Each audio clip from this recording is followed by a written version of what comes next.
বন্ধুরা, আমি চৈতালি ন্যাচারাল ব্লগের পক্ষ থেকে সকল বন্ধুকে জানাই আমার আন্তরিক প্রীতি, শুভেচ্ছা এবং অভিনন্দন।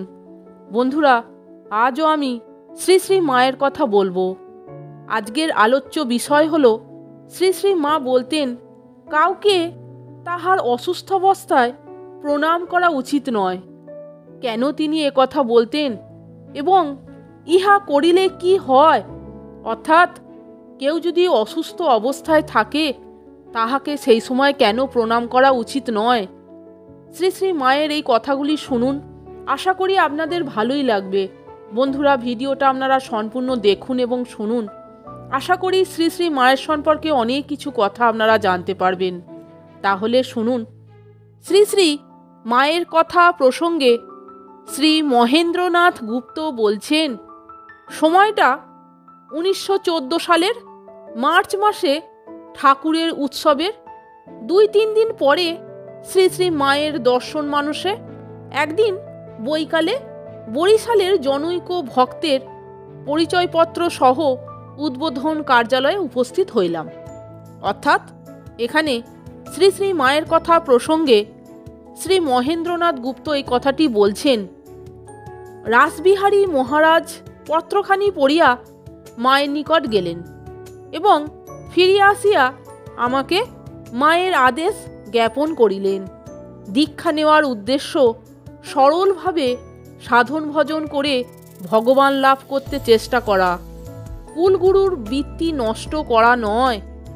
আমি ওই ছেলেকে দীক্ষা দিলে সে যেভাবে আমাকে ভক্তি করবে ওইভাবে যদি তার কুলগুরুকেও শ্রদ্ধা করে এবং তার বার্ষিক বৃত্তি যথাশক্তি বাড়িয়ে দিতে রাজি থাকে তাহলে হতে পারে। আমি উহাতে সম্মত হওয়ায় মহারাজ আমাকে লইয়া মায়ের নিকট গেলেন। ইহার 2 দিন পরে আমি মায়ের কৃপালাভ করিলাম। দীক্ষার পর সপ্তাহকাল পর্যন্ত একটা অনির্বচনীয় ভাবে আমার মন বিভোর হইয়াছিল। বন্ধুরা, আমি আগেই বলেছি শ্রী শ্রী মায়ের কথা প্রসঙ্গে এখানে শ্রী মহেন্দ্রনাথ গুপ্ত এই কথাগুলি বলছেন। এখানে আমি মায়ের কৃপালাভ করিলাম বলতে শ্রী মহেন্দ্রনাথ গুপ্তকে বোঝানো হয়েছে। দীক্ষার সময় মা জিজ্ঞাসা করিয়াছিলেন, শাক্ত না বৈষ্ণব? আমি উত্তর দিলে তিনি যে মন্ত্র আমায় দিলেন 7-8 বৎসর পরে আমার জননীর নিকট প্রশ্ন করিয়া জানিয়াছিলাম যে উহাই আমাদের কৌলিক মন্ত্র। মা শুধু উহাতে বীজ সংযোগ করিয়া দিয়াছিলেন।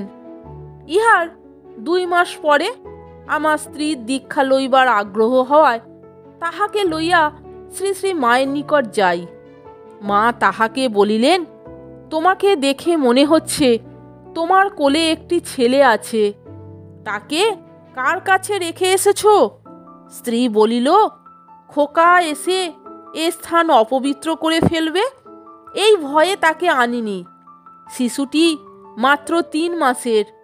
ইহা জানিয়া মা আমার স্ত্রীকে বলিলেন, সে কি গো, অতটুকু ছেলের মলমূত্রে ঘর অপবিত্র হয়, এ কথা তোমাকে কে বললে? ওরা নারায়ণের মতো, ওদের ওই রকম জ্ঞানে যত্ন করবে। তুমি এখনই বাসায় যাও, নচেত খোকা স্তনের অভাবে গলা শুকিয়ে মারা যেতে পারে।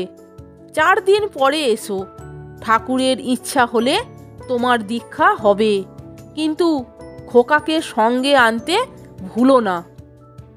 আমি নিচের তলায় বসিয়া ভাবিতেছি, মা যদি কিছু খাইতে খাইতে আমাকে প্রসাদ দেন তাহা হইলে বুঝিব তিনি আমাকে খুব ভালোবাসেন।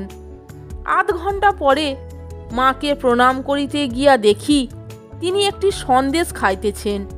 আমাকে দেখিবা মাত্র বলিলেন, বাবা এইটুকু খেয়ে তারপর প্রণাম করো।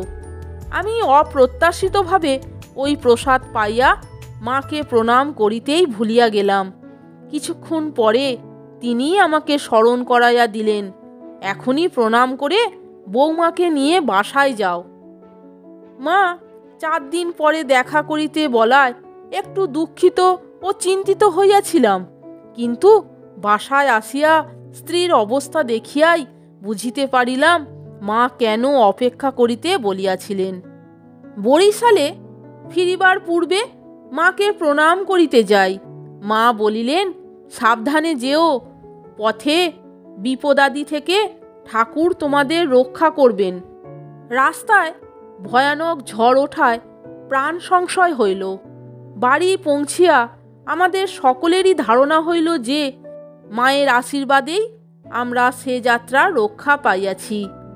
ইহার 1 বৎসর পরে বৈশাখ মাসে জয়রামবাটিতে মাকে পুনরায় দর্শন করি। এইবারই তাহার সহিত খুব ঘনিষ্ঠভাবে মিশিবার সুযোগ পাইয়াছিলাম। মা সামনে বসিয়া আদর করিয়া খাওয়াইতেন, আর আমি আনন্দে আত্মহারা হইয়া যাইতাম। মায়ের কাছে থাকিয়া ধ্যান জপ করিলে বেশি ফল হইবে মনে করিয়া জয়রামবাটিতে একদিন খুব ধ্যান জপ চালাইলাম। ওই দিন প্রণাম করিবার সময় মা বলিলেন, মায়ের কাছে এসেছ, এখন এত ধ্যান জপের কি দরকার? আমি যে তোমাদের জন্য সব করছি। এখন খাও দাও, নিশ্চিন্ত মনে আনন্দ করো। পরদিন ইচ্ছা হইল মায়ের পায়ে ফুলচন্দন দিব, কিন্তু এ বিদেশে এসব কোথায় পাইব এইরূপ ভাবিতেছি। এমন সময় মামাদের একটি ছোট্ট মেয়েকে দিয়া মা ফুলচন্দন পাঠাইয়া আমাকে বলিয়া পাঠাইলেন, ছেলে যদি অঞ্জলি দিতে চায় তাহলে এখন এসে দিতে পারে। তৃতীয় দিবস মা পায়ের বেদনায় কষ্ট পাইতেছেন, একটু জ্বরও হইয়াছে। বেলা প্রায় 10টার সময় অপর একটি ভক্ত আসিয়া ওই বিষয় না জানিয়া মাকে প্রণাম করিলে মা বলিলেন, আমার পায়ে বড় ব্যথা হয়েছে, পা ছুঁয়ে প্রণাম করো না, ঠাকুর এমনি তোমার কল্যাণ করবেন। তথায় বিলাস মহারাজ ছিলেন। তিনি মাকে জিজ্ঞাসা করিলেন, শাস্ত্রে নাকি অসুস্থ অবস্থায় অথবা সাইতা অবস্থায় প্রণাম করতে নিষেধ আছে, ও করলে কি হয়? অমনি মা বলিলেন, হ্যাঁ বাবা, ওরকম করলে ব্যাধি প্রতিষ্ঠিত হয়ে যায়। কাউকে তাহার অসুস্থ অবস্থায় প্রণাম করা উচিত নয়। প্রায় 3 বৎসর পরে বড়দিনের ছুটিতে মায়ের জন্মতিথি উপলক্ষে তাহার শেষ দর্শন লাভ করি।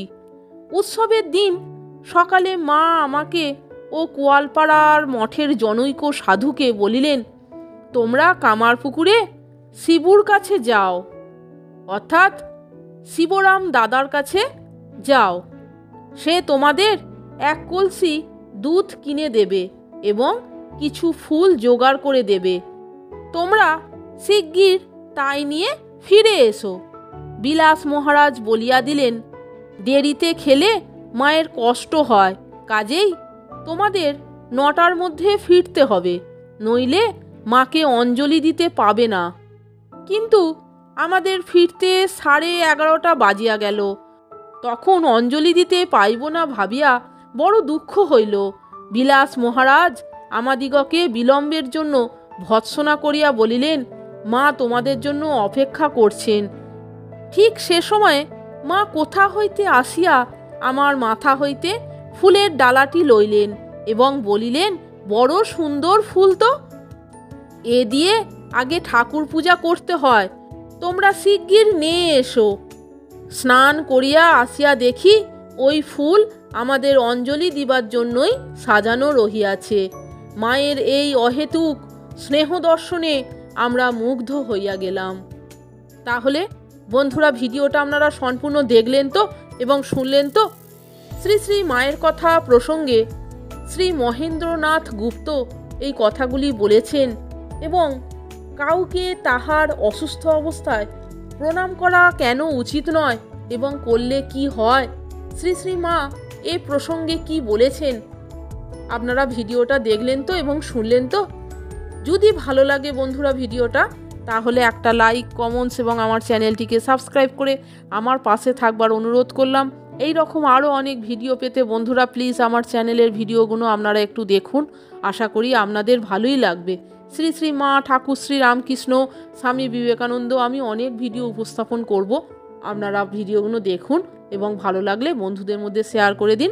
আপনারা সকলে ভালো থাকবেন, সুস্থ থাকবেন। আমি আবার আসছি পরের দিন অন্য কোনো ভিডিও নিয়ে। ভিডিওটা সম্পূর্ণ দেখার জন্য আপনাদের আমি অসংখ্য ধন্যবাদ জানাচ্ছি। জয় শ্রী শ্রী মা, জয় মা শারদা, জয় মা জগদ্দম্বা, জয় মা জগৎ জননী, জয় গুরু, জয় গুরু, জয় গুরু।